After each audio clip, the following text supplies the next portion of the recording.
लिया? अरे सबसे पहले तो उनके सामने चुनौती है मुकेश सहनी जी के पास क्या? कि स्वयं वो चुनाव जीते हैं। हाँ। को हराने की बात, गद्दी से उतारने की बात कहाँ आती है? यहाँ मुख्यमंत्री के पद पर आदरणीय मुख्यमंत्री नीतीश कुमार जी हैं और आगे भी रहेंगे। अपनी नेताओं को खुश करने के लिए, नेताओं को संदेश देने के लिए, एकजुटता रखने के लिए 243 सीट पर घोषणा कर देते। कोई रोक रखा था? सहनी समाज चुनाव में पता चल जाता है कि सहनी समाज नीतीश बाबू के साथ है कि किसी अन्य के साथ है। चुनाव तो नहीं जीत पाते हैं, न पार्लियामेंट का न विधानसभा का, और जिसको लड़ाते हैं वो भी हार जाते हैं लोकसभा में। जंगल राज वाले के साथ वो नेतागिरी कर रहे हैं, जंगल राज वाले के साथ गठबंधन किए हुए हैं, तो वही भाषा बोलेंगे ना।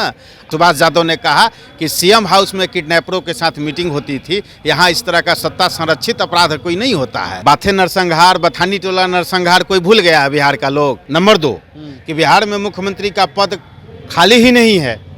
अरे मुख्यमंत्री का पद कोई खाली रहेगा तब न कोई डिप्टी सीएम और सीएम बनेगा। वीआईपी पार्टी के संरक्षक मुकेश सहनी लगातार बिहार में दौरा कर रहे हैं, यात्रा पे हैं और कह रहे हैं कि इस बार बिहार में 60 सीट पर चुनाव लड़ेंगे और सीएम नीतीश कुमार को गद्दी से उतारेंगे, तेजस्वी को मुख्यमंत्री बनाएंगे। इस पर बातचीत करने के लिए हमारे साथ जदयू के प्रवक्ता हैं अरविंद निषाद जी। क्या कहेंगे? अब तो मुकेश सहनी सीएम नीतीश कुमार को गद्दी से उतारने के लिए पूरा मन बना लिया। अरे सबसे पहले तो उनके सामने चुनौती है मुकेश सहनी जी के पास क्या? कि स्वयं वो चुनाव जीते हैं। हाँ। पिछले डिप्टी 10 सीएम बनेंगे इस बार। जब तक वो चुनाव नहीं जीतेंगे, दूसरे को हराने की बात, गद्दी से उतारने की बात कहाँ आती है? नंबर 2 कि बिहार में मुख्यमंत्री का पद खाली ही नहीं है। अरे मुख्यमंत्री का पद कोई खाली रहेगा तब न कोई डिप्टी सीएम और सीएम बनेगा। यहाँ मुख्यमंत्री के पद पर आदरणीय मुख्यमंत्री नीतीश कुमार जी हैं और आगे भी रहेंगे। इसमें कहीं से कोई शक शुबा नहीं है। 60 सीट पर चुनाव लड़ेंगे वो। तो देना है उनको, जहाँ मांगना है, जहाँ देना है, उनसे न जाके बतियावें। ये पब्लिक में और अपनी मीटिंग में अपने वर्करों को खुश करने के लिए, अपनी नेताओं को खुश करने के लिए, नेताओं को संदेश देने के लिए, एकजुटता रखने के लिए 243 सीट पर घोषणा कर देते। कोई रोक रखा था? सहनी समाज पूरा उनके साथ है कह रहे हैं। तो चुनाव में पता चल जाता है कि सहनी समाज नीतीश बाबू के साथ है कि किसी अन्य के साथ है। अपने चुनाव तो नहीं जीत पाते हैं, न पार्लियामेंट का न विधानसभा का, और जिसको लड़ाते हैं वो भी हार जाते हैं लोकसभा में। गत लोकसभा चुनाव में 3 सीट पर लड़े थे, तीनों हार गए। उसके पहले भी 2019 में 3 सीट पर लड़े थे, वो भी हार गए। अपने बिहार विधानसभा 2020 के चुनाव में स्वयं लड़े थे सिमरी बख्तियारपुर से, वहाँ भी पराजित हो गए। तो ठीक है, पार्टी चला रहे हैं, नेता हैं, कार्यकर्ता है, तो संदेश देने के लिए अपना बोलते रहते हैं। अब कहते बोलते रहते हैं। बिहार में आपराधिक घटनाओं पे भी मुकेश सहनी बोल रहे हैं, बिहार में अपराध बढ़ गया है, गुंडा राज आ गया है कह रहे हैं। अब जंगल राज वाले के साथ वो नेतागिरी कर रहे हैं, जंगल राज वाले के साथ गठबंधन किए हुए हैं, तो वही भाषा बोलेंगे ना।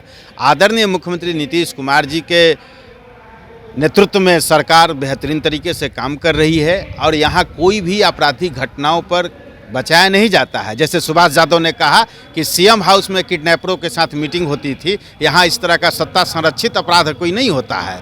जो भी आपराधिक घटनाएं घटित होती है, तुरंत पुलिस का एक्शन होता है और गिरफ्तार किए जाते हैं और पुलिसिया कार्रवाई होती है और सलाखों के पीछे होते हैं। आप कहते सलाखों के पीछे होते हैं, लेकिन विपक्ष के लोग कह रहे हैं अपराधी बेखौफ हो गए हैं, पोस्ट एरिया में दिन दहाड़े गोली मार देते हैं, लूट लेते हैं, चोरी हो जाती है। अब बाथे नरसंहार, बथानी टोला नरसंहार कोई भूल गया है बिहार का लोग?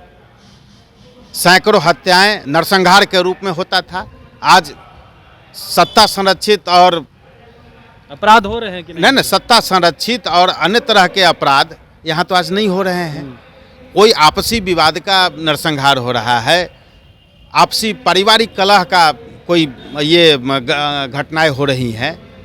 इस तरह की बात नहीं हो रही है। यहाँ बिहार में शराबबंदी फेल है, जहाँ तहाँ शराब मिल रहे हैं। अगर आपको भी चाहिए जन अरविंद निषाद जी तो कह रहे हैं विपक्ष के लोग मिल जाएंगे। घर बैठे ये जो आरोप लगा रहे हैं ना, गांधी मैदान में खड़ा होकर के माननीय मुख्यमंत्री नीतीश कुमार जी के साथ मानव श्रृंखला में भाग लिए थे, और जो भी शराब के मामले में पकड़े जा रहे हैं वह सलाखों के पीछे हैं। ऐसा है, सरकार कानून बनाने का काम करती है और जो कानून तोड़ने का काम करता है वैसे लोगों पर प्रशासन कार्रवाई करती है। अरे होम डिलीवरी करवा दी है आप लोग सरकार में अब तो शराबबंदी नाम कर- बतावे ना, नाम बतावे कि कौन होम डिलीवरी कर रहा है, कहाँ डिलीवरी हो रहा है, कार्रवाई होगी उस पर। विपक्ष के लोग कह रहे हैं कहाँ आपको चाहिए नाम तो बोलिए, बताए, अरे भाई हम नाम बताते हैं। बतावे ना, तो बतावे ना, तो मालूम चल जाएगा उनको। नाम बतावे ना कि कौन आदमी होम डिलीवरी कर रहा है, कहाँ मिल रहा है। से आरोप लगाने के लिए आरोप लगाया जाता है क्या? चलिए, तो अब सुन रहे थे हमारे साथ अरविंद निषाद थे, तमाम सवालों का जवाब दे रहे थे। वहीं मुकेश सहनी सबसे पहले वो जीते हैं, उसके बाद सीएम नीतीश कुमार को गद्दी से उतारेंगे और जिसके साथ हैं भाषा तो उन्हीं की तरह बोलेंगे ना। कमलेश कुमार, लाइव बिहार, पटना।